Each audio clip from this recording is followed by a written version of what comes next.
enciende la lámpara de la consciencia. Consolidarse en el sol de la consciencia es la única lámpara. Un día una mujer fue a la escuela de Mullah Nasruddin con su hijo pequeño. La mujer le pidió a Mullah que asustara al chico. Era muy rebelde y no obedecía a nadie. Necesitaba ser amedrentado por alguien que fuera una autoridad. Desde luego, Mullah era alguien en su pueblo. Adoptó una postura muy amenazadora. Sus ojos, fieros, se salían de sus órbitas y empezó a dar saltos. La mujer pensó, ahora es imposible detener a Mullah. Puede que hasta mate al niño. La mujer se desmayó, el niño se escapó y él, Mullah, se asustó tanto de sí mismo que tuvo que salir corriendo de la escuela. Esperó afuera y la mujer regresó. Luego volvió a entrar lentamente, en silencio, con la cara seria. La mujer dijo, Mullah, qué extraño, nunca te pedí que me asustaras. Mullah dijo, no te das cuenta de lo que ha sucedido.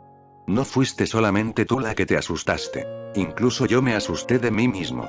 Cuando el miedo aparece, acaba con todo. Es fácil provocarlo, pero controlarlo es difícil. Yo era el amo cuando lo provoqué, pero al poco rato me dominó y él se convirtió en el amo y yo en el esclavo. No pude hacer nada por impedirlo. Y más aún, el miedo no entiende de favoritismos. Cuando golpea, golpea a todos. Es una bella parábola que muestra una profunda comprensión de la mente humana. Eres consciente de todo, pero solo al comienzo. Después el inconsciente toma el mando. El inconsciente se hace cargo de la situación y el inconsciente se hace el amo y señor. Puedes provocar la ira, pero nunca puedes hacer que termine. Al contrario, la ira termina contigo. Eres capaz de hacer que empiece lo que sea, pero antes o después el inconsciente se convierte en el amo, eres relevado de tu cargo. De modo que solamente los comienzos están en tus manos, nunca los finales. Y tú no eres el amo de todo lo que sigue. Esto es algo natural porque solamente un muy pequeño fragmento de la mente es consciente. Funciona como lo hace un motor de arranque en tu coche. Pone en funcionamiento el coche y luego deja de ser útil. Entonces el motor pasa a realizar el trabajo. Se requiere solamente para poner en marcha el motor. Sin él, es difícil arrancarlo. Pero no sigas creyendo que porque eres capaz de empezar algo, eres el amo. Este es el secreto de esta parábola. Debido a que lo originaste, empiezas a creer que eres el amo. Debido a que lo empezaste, crees que podías haberlo detenido. Puede que no lo hayas iniciado, esa es otra cuestión, pero una vez empezado, al poco rato lo voluntario se convierte en involuntario y lo consciente se convierte en inconsciente. Porque la consciencia es simplemente la capa más externa, la superficie de la mente y la mayor parte de la mente es inconsciente. Tú lo empiezas y el inconsciente comienza a funcionar y a operar. Por eso Mullah dijo, no soy el responsable de lo que haya sucedido. No soy el responsable. Soy el responsable solamente de su inicio y fuiste tú la que me dijiste que lo hiciera. Comencé a asustar al crío, luego el chico se asustó, tú te desmayaste, entonces yo me asusté y todo se convirtió en un caos. Todo es también un caos en nuestras vidas, siempre con la consciencia empezando las cosas y el inconsciente tomando el mando. Si no lo ves, si no percibes este mecanismo, siempre serás un esclavo y la esclavitud se hace más cómoda si sigues creyendo que tú eres el amo. Es difícil ser un esclavo a sabiendas, sabiendo que eres un esclavo. Es fácil ser un esclavo cuando te engañas a ti mismo creyendo que eres el amo de tu amor, de tu ira, de tu codicia, de tus celos, de tu violencia, de tu crueldad, incluso de tu simpatía y de tu compasión. Digo tuyos, pero es tuyo solamente al comienzo. Tan solo durante un instante, tan solo una chispa es tuya. Luego tu mecanismo se pone en marcha y la totalidad de tu mecanismo es inconsciente. ¿Por qué es esto así? ¿Por qué existe este conflicto entre consciente e inconsciente? Y existe un conflicto. No eres capaz de hacer predicciones ni tan siquiera sobre ti mismo. Incluso tú mismo, incluso tus actos son impredecibles para ti porque desconoces lo que va a suceder, desconoces qué es lo que vas a hacer. No eres consciente de lo que vas a hacer al momento siguiente porque el ejecutante está sumido en la oscuridad. Tú no eres el que obra. Eres solamente el comienzo. A menos que tu mecanismo al completo se haga consciente, tú te convertirás en un problema para ti y en un infierno para ti. No habrá nada, sino sufrimiento continuo. Tal y como he estado recalcando a diario, uno puede hacerse total de dos llenas. La primera es aquella por la cual pierdes la consciencia fragmentaria, te desprendes de ese pedazo de mente que se ha vuelto consciente y lo lanzas al oscuro inconsciente, donde se disuelve y tú te haces total. Pero entonces eres simplemente como un animal y eso es algo imposible. Hagas lo que hagas, no es posible. Te lo puedes imaginar, pero no es posible. Una y otra vez serás lanzado hacia adelante. Esa pequeña parte que se ha hecho consciente no puede volverse inconsciente otra vez. Es como un huevo que se ha convertido ya en gallina. Ahora la gallina no puede volver atrás y convertirse de nuevo en un huevo. Una semilla que ha germinado ya ha iniciado el camino para convertirse en un árbol. Ahora no puede volver atrás, no puede retroceder y volver a ser una semilla de nuevo. Un niño que ha salido del vientre de su madre no puede ya regresar, no importa lo placentero que haya sido el vientre para él. No hay un volver atrás. La vida siempre se mueve hacia el futuro, nunca hacia el pasado. Solamente el hombre es capaz de pensar en el pasado. Por eso digo que uno puede imaginárselo, pero no puede ser hecho realidad. Puedes imaginártelo, puedes pensar en volver atrás, puedes creer en ello, puedes tratar de regresar, pero no puedes hacerlo. Es una imposibilidad. Uno ha de ir hacia adelante. Ese es el segundo método para hacerse total. A sabiendas o no, uno se está moviendo a cada instante. Si te mueves sabiéndolo, entonces se acelera la velocidad. Si te mueves sabiéndolo, no desperdicias ni energía ni tiempo. Entonces, aquello que no sucedería en 1.000.000 de vidas vividas siendo inconsciente, puede suceder en una sola vida, porque si te mueves sin saberlo, te mueves en círculos. Cada día repites lo mismo, en cada vida repites lo mismo y la vida se convierte en un hábito, en una repetición. Puedes romper el hábito repetitivo si te mueves conscientemente. Entonces hay una ruptura. Por eso lo primero es ser consciente de que tu conciencia es tan poca que actúa únicamente como un motor de arranque. A menos que adquieras más conciencia que inconsciencia, que estés más atento que desatento, el balance no cambiará. ¿Cuáles son los obstáculos? ¿Por qué ocurre esto? ¿Por qué se da esta situación? ¿Por qué existe este conflicto entre conciencia e inconsciencia? Considerémoslo detenidamente. Es natural. Sea lo que sea, es natural. El hombre ha evolucionado a través de millones de años. Esta evolución te ha creado a ti, a tu cuerpo, a tu mecanismo. Esta evolución ha supuesto una larga lucha, millones y millones de experiencias, de fracasos, de éxitos. Tu cuerpo ha aprendido mucho, tu cuerpo ha estado continuamente aprendiendo cosas. Tu cuerpo sabe mucho y lleva impreso este saber. Repite una y otra vez sus modos de comportamiento. Incluso aunque la situación haya cambiado, el cuerpo permanece el mismo. Por ejemplo, cuando sientes ira, la sientes del mismo modo que la sentía un hombre primitivo, la sientes igual que la siente un animal, la sientes de la misma forma que cualquier chico. Y este es el mecanismo. Cuando te sientes enojado, tu cuerpo tiene una rutina prefijada, un ritual, una rutina que desplegar. En el instante en que tu mente dice ira, posees glándulas que comienzan a liberar compuestos en la sangre. Se libera adrenalina en la sangre. Es algo necesario porque bajo la ira tendrás que golpear o ser golpeado por tu contrincante. Necesitarás de un aumento de circulación sanguínea y este compuesto ayudará a que aumente la circulación. Puede que tengas que luchar o puede que tengas que escapar de cierta situación, huir. En ambos casos este compuesto será de ayuda. Por eso, cuando un animal está enojado, el cuerpo se siente dispuesto a luchar o a escapar. Y esas dos son las dos alternativas. Si el animal percibe que es más fuerte que su oponente, luchará. Si siente que él no es el más fuerte, escapará. Y el mecanismo trabaja muy eficazmente. Pero para el hombre, la situación se ha vuelto distinta por completo. Cuando te sientes enojado, puede que no puedas ni siquiera expresarlo. Eso es algo imposible para el animal. Depende de la situación. Si se trata de enfrentarte a tus inferiores, entonces eres capaz de expresarlo. Si es en contra de tu superior, entonces no eres capaz de expresarlo. No solamente esto. Puede que incluso rías o sonrías. Puede que incluso persuadas a tu jefe, a tu amo, de que no solamente no estás enojado, sino que eres muy feliz. Estás confundiendo así a todo el mecanismo corporal. El cuerpo se halla en disposición de pelear y tú estás sonriendo. Estás creando una confusión en el cuerpo. El cuerpo es incapaz de entender lo que estás haciendo. ¿Estás loco o qué? Él está dispuesto a hacer una de las dos cosas que le son naturales: luchar o escapar. Este sonreír es algo nuevo. Este engaño es algo nuevo. El cuerpo no posee mecanismos adecuados a él, de modo que te ves obligado a forzar la sonrisa sin el flujo químico que te ayuda a sonreír, que te ayuda a reír. No hay sustancias que ahora te ayuden a reír. Muestras una sonrisa forzada, una falsa sonrisa, mientras el cuerpo ha liberado compuestos en el cuerpo que te hacen estar dispuesto para pelear. ¿Qué hará ahora la sangre? El cuerpo posee un lenguaje que comprende a la perfección, pero te estás comportando de un modo insano, carente de cordura. Se crea así una separación entre tú y tu cuerpo. Este mecanismo es inconsciente, este mecanismo es involuntario.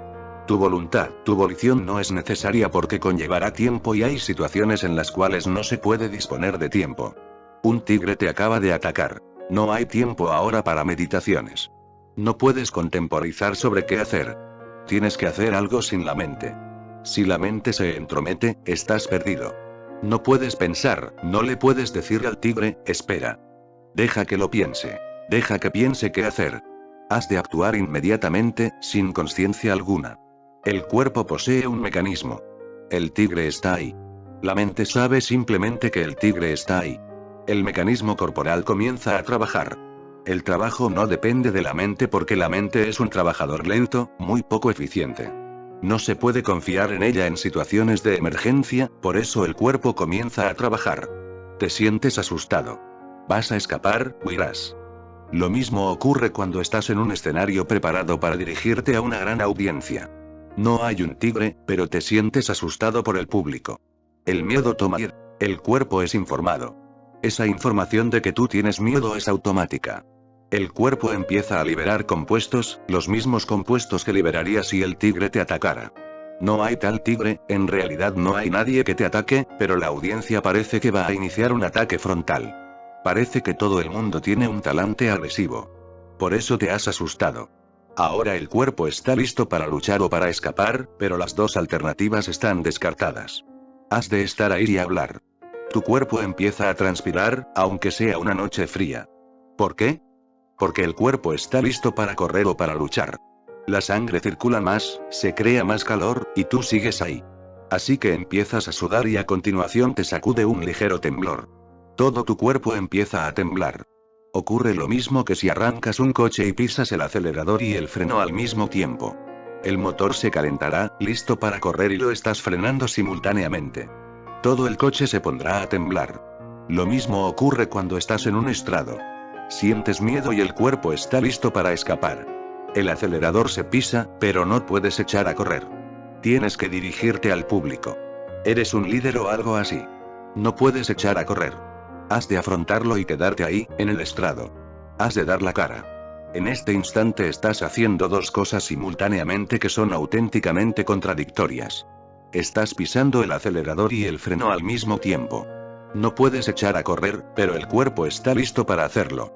Empiezas a temblar y se genera calor. Tu cuerpo se pregunta, ¿qué estás haciendo? El cuerpo no es capaz de entenderte. Se crea una brecha. El inconsciente hace una cosa y el consciente sigue haciendo otra. Estás dividido. Esta brecha ha de ser estudiada cuidadosamente. En cada uno de tus actos esa brecha está presente. Ves una película erótica. Tu sexualidad es excitada.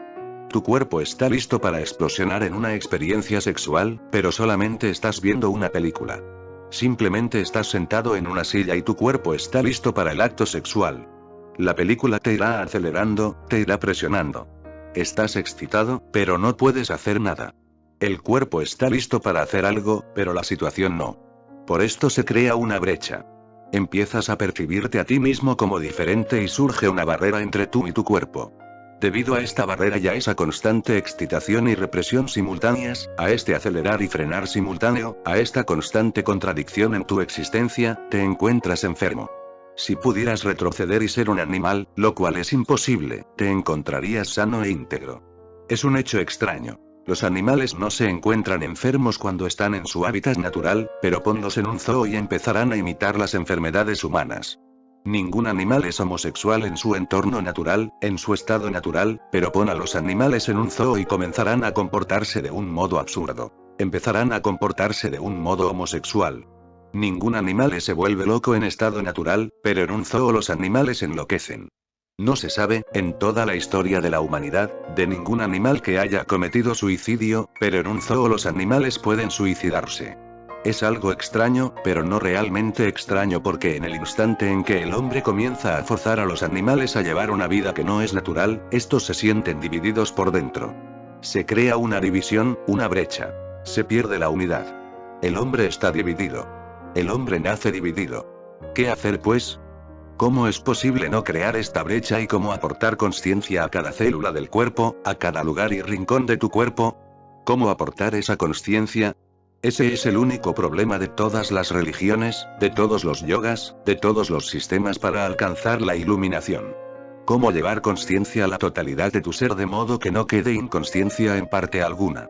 Se han probado multitud de métodos, muchos son los métodos posibles, por eso hablaré de algunos métodos para que cada célula de tu cuerpo pueda volverse consciente. Y a menos que tú como totalidad te vuelvas consciente, no podrás sumirte en el gozo, no podrás estar en paz. Seguirás siendo una casa de locos. Cada célula de tu cuerpo te afecta. Tiene su propio modo de funcionar, su propio sistema de aprendizaje, su propio condicionamiento. En el instante en que comienzas algo, la célula toma el mando y comienza a comportarse según su modo peculiar. Entonces te sientes alterado. ¿Qué es lo que está pasando? Te preguntas. Nunca supuse esto. Nunca pensé en ello. Y estás en lo cierto. Tus deseos puede que sean totalmente diferentes. Pero una vez le proporcionas a tus células, a tu cuerpo, algo que hacer, lo van a hacer según su propio sistema, según el modo en el que lo han aprendido. Debido a esto, los científicos, en particular los científicos rusos, creen que no podemos cambiar al hombre a menos que cambiemos sus células. Hay una escuela de psicología del comportamiento, que sostiene que ser un Buda es debido a un fallo, que ser un Jesús es debido a un fallo, que ellos siempre serán debidos a fallos. No hay nada de extraño en eso porque sin cambiar la estructura misma del cuerpo, la estructura química del cuerpo, nada puede ser cambiado. Esos psicólogos conductistas Watson, Skinner, Pavlov, dicen que si un Buda permanece en silencio, solamente significa que posee una constitución química distinta y nada más. Si está en silencio, si la paz le rodea, si nunca se altera, si nunca se encoleriza, esto solo demuestra que carece de los compuestos que crean tales alteraciones, que crean la ira. Por eso Skinner dice, más pronto o más tarde será posible crear un Buda. No habrá necesidad de meditación alguna, no habrá por qué ser más consciente. Lo único que es necesario es cambiar los compuestos químicos. En cierto modo lo que afirma es cierto, pero peligrosamente cierto porque si determinados compuestos son extraídos de tu cuerpo, tu comportamiento cambiará. Si se introducen ciertas hormonas en tu cuerpo, tu comportamiento cambiará. Eres un hombre y te comportas como un hombre, pero no eres tú el que se comporta como un hombre. Son ciertas hormonas que hay en ti las que hacen que te comportes como un hombre. Si se cambian esas hormonas y se introducen otras que pertenezcan a la estructura femenina, te conducirás como una mujer. No es pues realmente tuyo tu comportamiento. Es un comportamiento hormonal. No eres tú el que se enoja, sino ciertas hormonas que hay en ti. No eres tú el que está meditativo y en silencio, es cierta hormona que hay en ti. Skinner afirma, por eso Buda es un fracasado, porque habla y habla de cosas irrelevantes. Le dice a un hombre, no te enojes, pero ese hombre está repleto de hormonas, de compuestos que crean la ira. Por eso para un conductista, esto es lo mismo que si alguien se encuentra con fiebre muy alta, 40 grados de fiebre, y tú continúas hablándole de cosas hermosas y le dices, mantente en silencio, medita, no te afiebres. Es algo absurdo, ¿qué puede hacer el hombre en cuestión? A menos que cambies algo de su cuerpo seguirá teniendo fiebre. La fiebre es provocada por ciertos virus, por determinados compuestos. A menos que estos cambien, a menos que varíe su proporción, seguirá con fiebre. No hay ni que hablar de ello. Es absolutamente absurdo. Lo mismo, para un Skinner, para un Pavlov, ocurre con la ira. Lo mismo ocurre con el sexo. Puedes hablar y hablar del celibato, del brahmacharya, y el cuerpo seguir rebosante de energía sexual, de células sexuales. Esa energía sexual no depende de ti. Más bien al contrario, tú dependes de esa energía. Sigues hablando del brahmacharya, pero no puede ocurrir nada solamente con hablar. Y tienen razón en cierto modo, pero solamente en cierto modo. Aciertan al decir que si cambian los compuestos químicos, si todas las células sexuales son expulsadas de tu cuerpo, no podrás sentirte sexual. Pero no te convertirás en un Buda. Te sentirás impotente, incapaz. Carecerás de algo. Buda no carece de nada. Más bien al contrario, algo nuevo ha entrado en su vida. No es que carezca de hormonas sexuales. Están ahí. ¿Qué es pues lo que le ha ocurrido?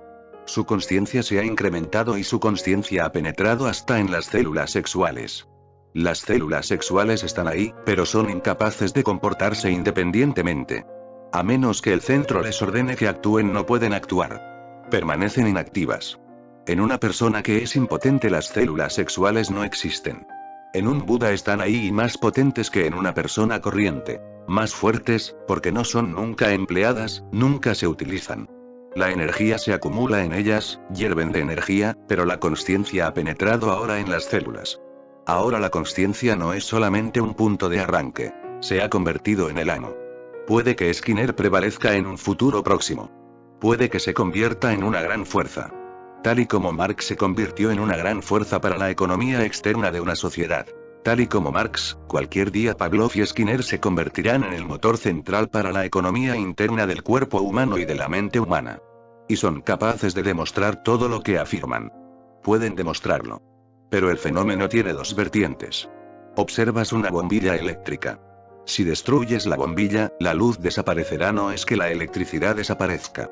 Lo mismo ocurre cuando desenchufas la corriente. La bombilla queda intacta, pero la luz también desaparecerá. La luz puede pues desaparecer de dos cienas. Si rompes la bombilla, seguirá habiendo electricidad, pero al no existir un medio mediante el cual pueda evidenciarse, no podrá mostrarse como luz. Si tus células sexuales son destruidas, la sexualidad seguirá estando en ti, pero sin un medio a través del cual expresarse. Este es un método. Skinner ha experimentado con multitud de animales. Operándoles simplemente en una glándula determinada, un perro feroz se convierte en una imitación de Buda. Se sienta en silencio como si meditara. No puedes provocarle para que se enfurezca de nuevo. Hagas lo que hagas, te observará sin ira. No es que el perro se haya convertido en un Buda, ni que su mente interior haya desaparecido. Esto es impotencia. El medio ha desaparecido, no el deseo. Si se destruye el medio, si no existe la bombilla, puedes preguntar, ¿dónde está tu luz y dónde está tu electricidad? Está ahí, pero ahora escondida. Las religiones han estado trabajando desde el otro extremo, sin intentar destruir la bombilla. Eso es algo estúpido porque si acabas con la bombilla no podrás darte cuenta de la corriente que subyace tras ella. Cambia la corriente, transforma la corriente, permite que la corriente se mueva en una nueva dimensión, y deja que la bombilla permanezca intacta, viva, pero sin luz.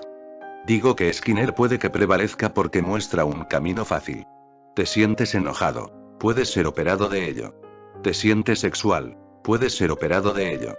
Tus problemas serán resueltos, pero no por ti, sino por un cirujano, por alguien distinto de ti.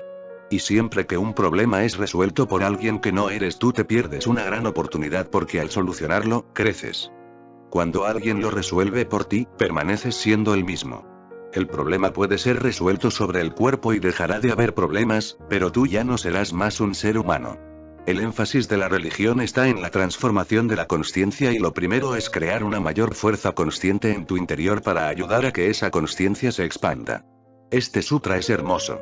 Dice, consolidarse en el sol de la consciencia es la única lámpara. El sol está muy, muy lejos. La luz tarda 10 minutos para viajar hasta la Tierra, y la luz viaja muy rápido. 300,000 kilómetros por segundo. El sol tarda 10 minutos en llegar a la Tierra. Está muy, muy lejos.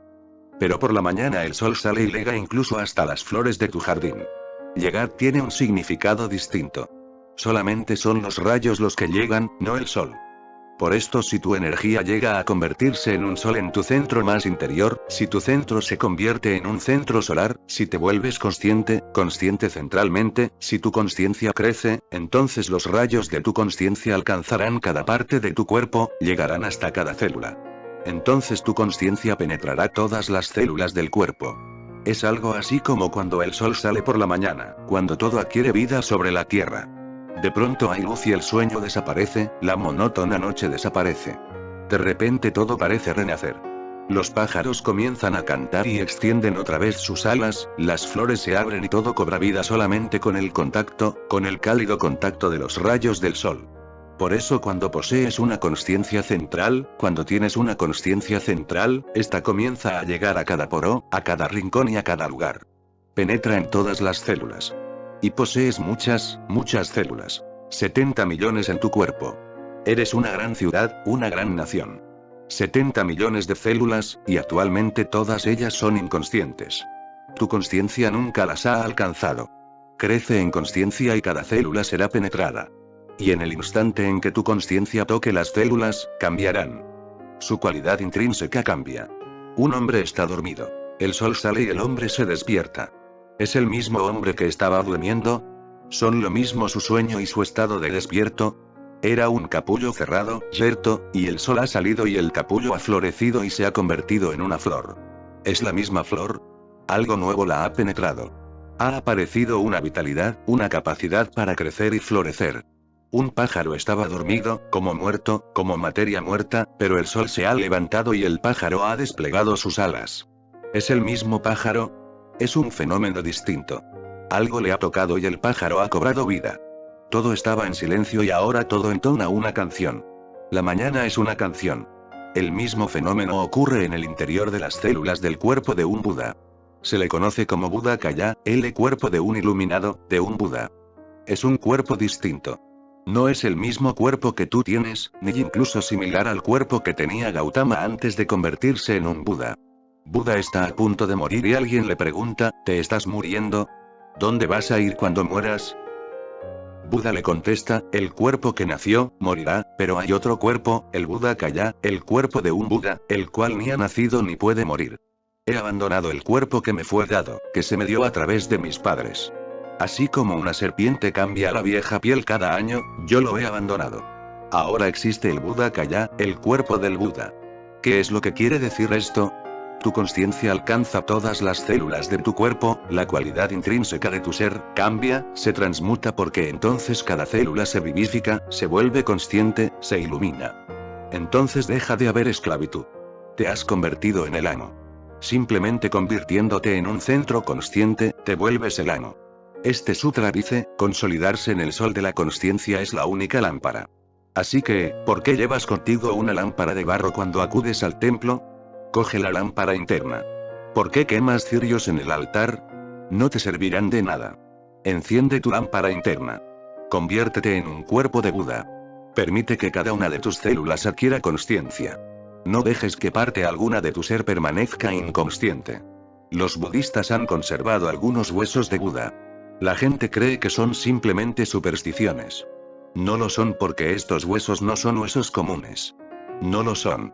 Las células, las partículas, los electrones de esos huesos han conocido algo que en muy raras ocasiones sucede.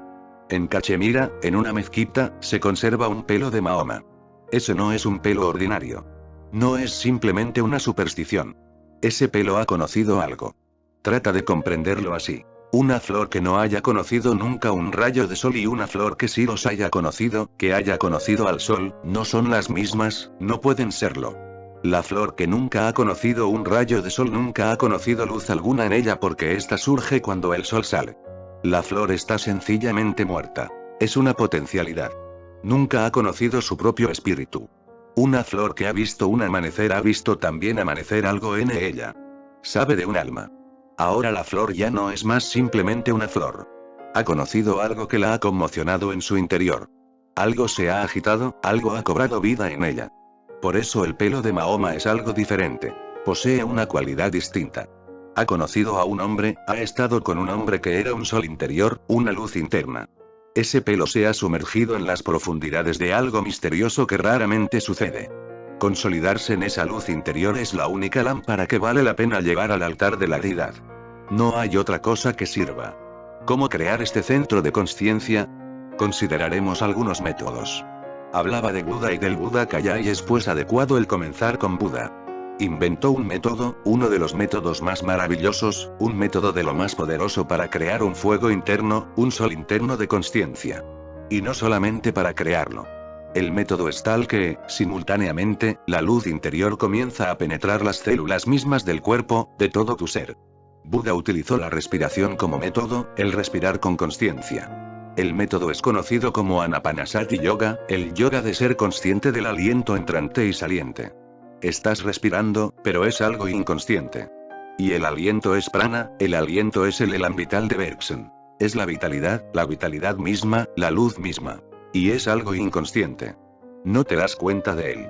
Si tuvieras que ser consciente de él a cada momento, caerías muerto porque sería muy difícil poder respirar.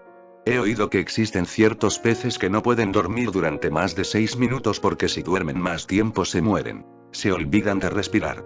Si durmieran profundamente, se olvidarían de respirar, y por lo tanto morirían. Esos peces en particular no pueden dormir por más de 6 minutos. Han de vivir en grupo, siempre en un grupo. Algunos peces duermen, otros peces han de permanecer constantemente alerta para no dejarles que duerman más de lo permitido. Cuando se acaba el tiempo, les despiertan, pues si no, el pez que durmiera, moriría. No volvería a la vida. Esta es una observación científica. Sería también un problema para ti si tuvieras que acordarte, si te tuvieras que acordar de respirar. Tendrías que estar constantemente recordándolo el hacerlo y no podrías acordarte de otra cosa ni por un solo instante. Si te olvidaras un solo instante, dejarías de existir. Por eso respirar es algo inconsciente, no depende de ti. Aunque permanezcas en coma durante meses, seguirás respirando. En realidad, me gustaría decir de pasada que esos peces son algo extraño y algún día quizá la ciencia descubra que poseen cierta profunda consciencia de la que el hombre carece, porque respirar conscientemente es algo muy difícil. Esos peces puede que hayan alcanzado cierto grado de consciencia que no está presente en nosotros. Buda utilizó la respiración como vehículo para conseguir dos cosas al mismo tiempo.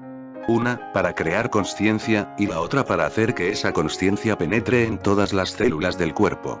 Dijo, respira conscientemente. No es pranayama.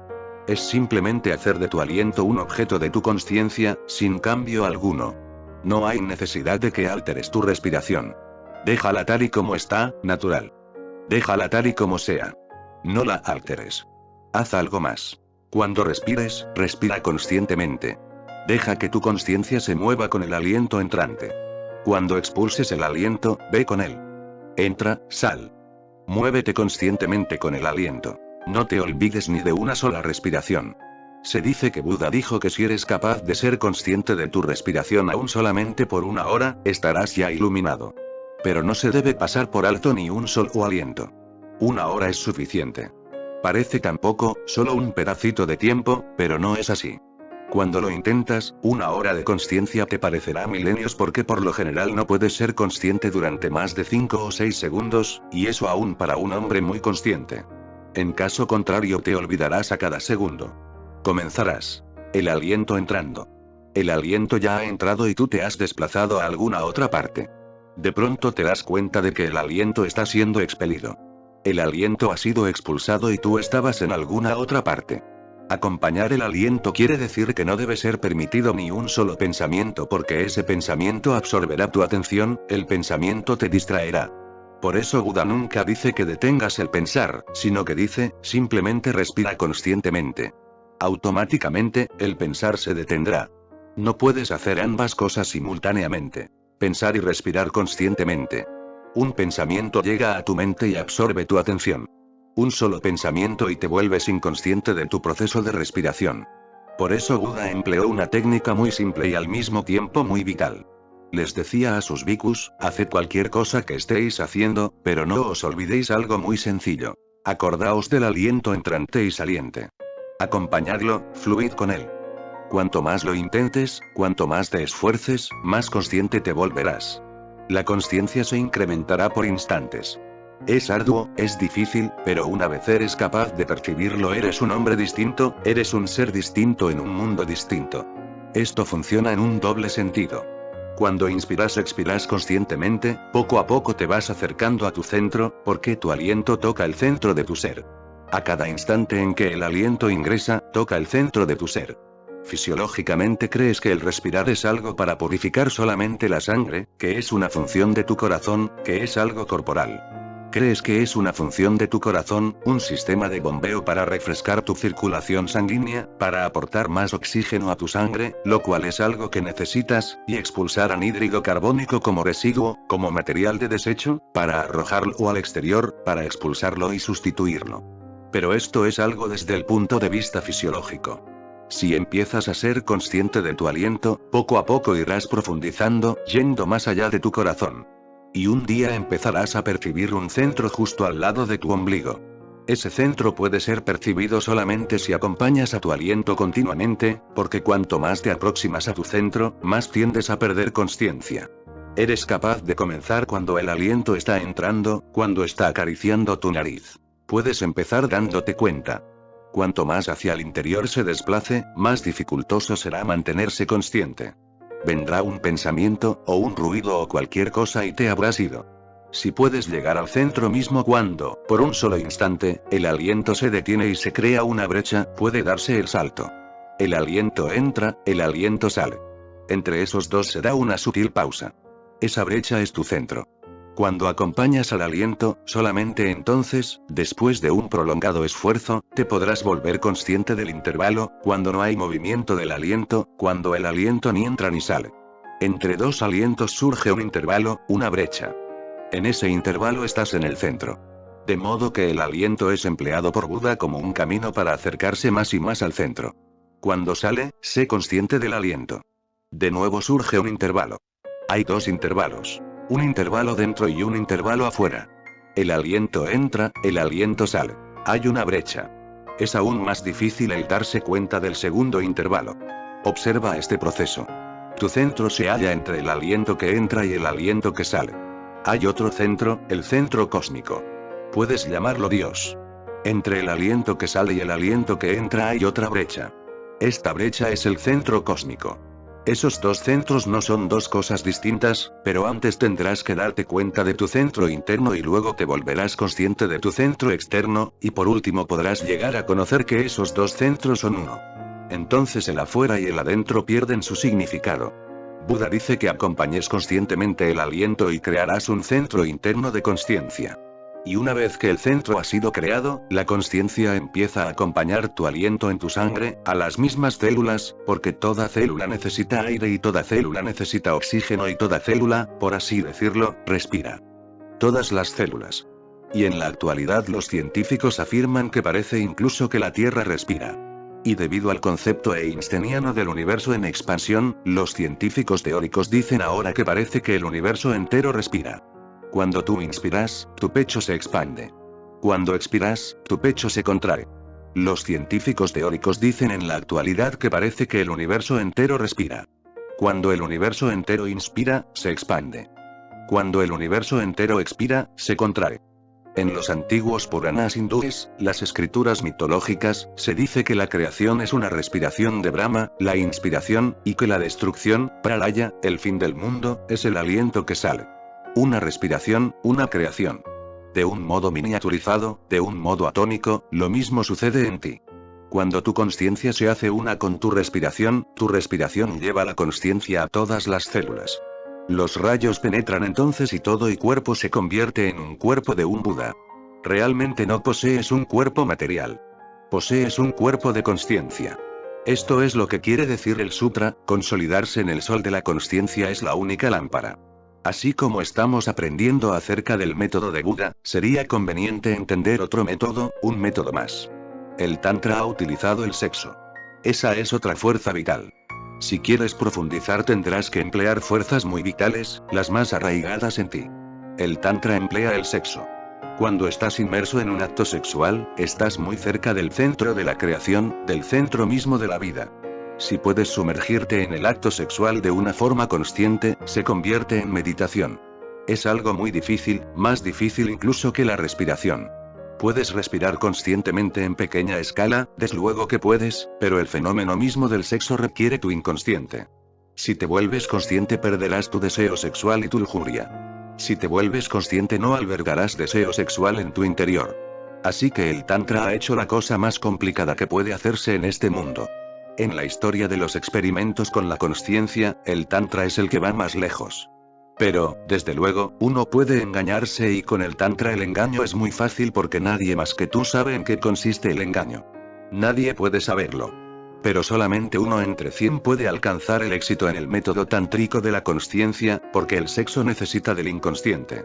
Por eso un tántrico, un discípulo del Tantra, ha de operar con el sexo, con el deseo sexual, de modo similar como con el aliento. Ha de ser consciente de él. Cuando se está implicado de hecho en el acto sexual, ha de mantenerse consciente. Todo tu cuerpo, la energía sexual, alcanza un clímax desde donde explota. El buscador, el sadhak tántrico alcanza el clímax conscientemente y existe un método con el que poder evaluarlo. Si la eyaculación sucede de modo automático y tú no eres el amo, entonces no eres consciente de ello. entonces el inconsciente ha pasado a ser el amo.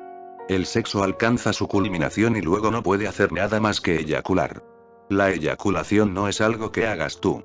Tú puedes ser el que inicia el proceso sexual, pero nunca puedes ser el que lo termina. El final siempre corre a cargo del inconsciente. Si eres capaz de retener el clímax y convertir en un acto consciente el tener o no tener la eyaculación, si eres capaz de regresar desde este clímax sin eyacular o si eres capaz de mantener ese clímax durante horas, si este es tu acto consciente, entonces eres el amo.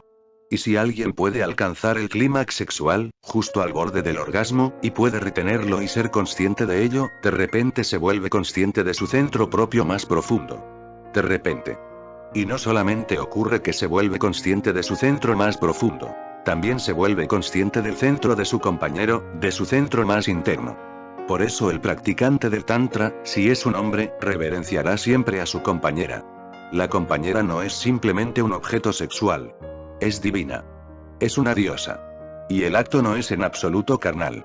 Si puedes sumergirte en él de forma consciente, es el acto más espiritual que puede darse. Pero llegar a lo más hondo es algo virtualmente imposible. Emplea pues o bien el sexo o bien la respiración. Mahavira utilizó el hambre. Esa es otra cosa muy arraigada. El hambre no es sencillamente tener hambre por un sabor o de algo en particular. Es tu misma subsistencia. Mahavira empleó el hambre, el ayuno, como un método de consciencia. No es una austeridad. Mahavira no fue un asceta. La gente lo ha malinterpretado completamente. No fue en absoluto un asceta. Ningún sabio lo es. Pero empleaba el ayuno, el hambre, como vehículo para ser consciente. Puede que te hayas dado cuenta del hecho de que, cuando tu estómago está lleno, te empiezas a sentir somnoliento, empiezas a sentirte inconsciente. Quieres irte a dormir. Pero cuando tienes hambre, cuando ayunas, eres incapaz de dormir. Incluso por la noche das vueltas y vueltas en la cama. Eres incapaz de dormir cuando ayunas. ¿Por qué no puedes dormir? Porque es algo peligroso para la vida. El sueño es entonces algo secundario.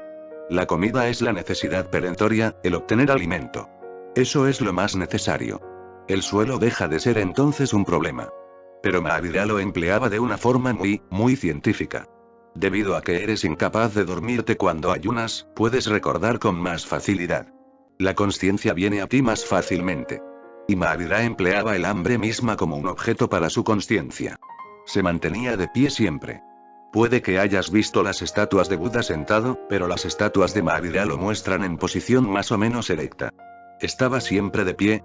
¿Puedes sentir más tu hambre cuando permaneces de pie?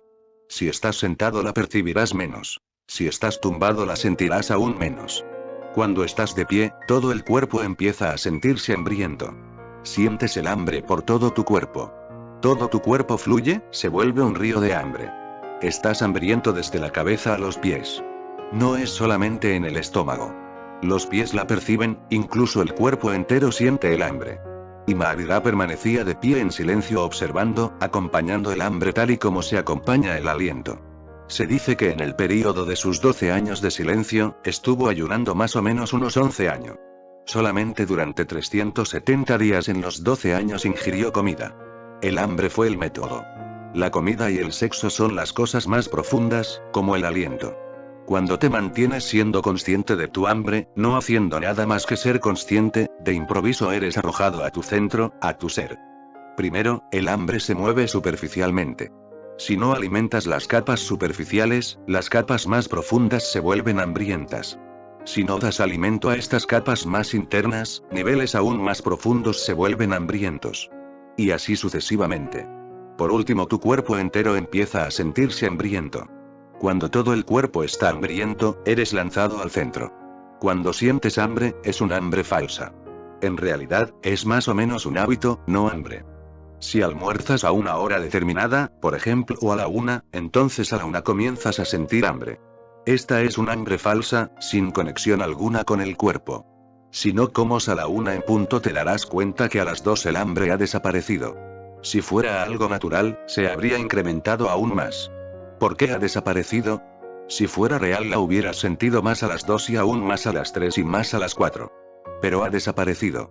Era una costumbre simplemente, una costumbre muy superficial. Si un hombre bien alimentado ayuna durante 3 semanas, solamente entonces puede saber realmente lo que es la auténtica hambre. Entonces, por vez primera, sabe lo que es la verdadera hambre. Así como estás ahora nunca podrás darte cuenta de que el hambre es algo tan poderoso como el sexo. Es más poderoso, pero solamente el hambre auténtica. Por eso ocurre que cuando estás ayunando, tu deseo sexual desaparece, porque entonces algo más fundamental está en juego. La comida es tu supervivencia, el sexo es para la supervivencia de tu raza. Es un fenómeno distante, sin relación contigo. El sexo es el alimento de la raza, no el tuyo. Morirás, pero a través del sexo la humanidad puede vivir. Por eso no es en realidad tu problema. Es un problema racial. Puedes hasta olvidarte de él, pero no puedes olvidarte de comer porque ese es tu problema. Te implica a ti. De modo que si ayunas, poco a poco el sexo desaparece, se volverá más y más distante. Debido a esto mucha gente se engaña a sí misma. Creen que si comen menos cada vez se volverán célibes, brahmacharis. No será así. El problema ha sido, sencillamente, dejado de lado. Dales comida adecuada y el deseo sexual volverá, con más fuerza aún, más fresco, más joven. Si ayunas durante más de 3 semanas, todo tu cuerpo estará hambriento. Cada célula de tu cuerpo empezará a sentir el hambre. Entonces, por primera vez, estás hambriento. Tu estómago está hambriento, tu cuerpo entero está hambriento. Estás rodeado por un tremendo fuego de hambre. Mahavira empleaba este método para mantenerse consciente. Por eso se mantenía hambriento. Ayuno y consciencia. Un hombre puede vivir sin comida durante 3 meses. Un hombre sano, desde luego. Un hombre normalmente sano es capaz de estar 3 meses sin comer. 3 meses. Si ayunas durante 3 meses, entonces en el día de improviso te encontrarás a las puertas de la muerte.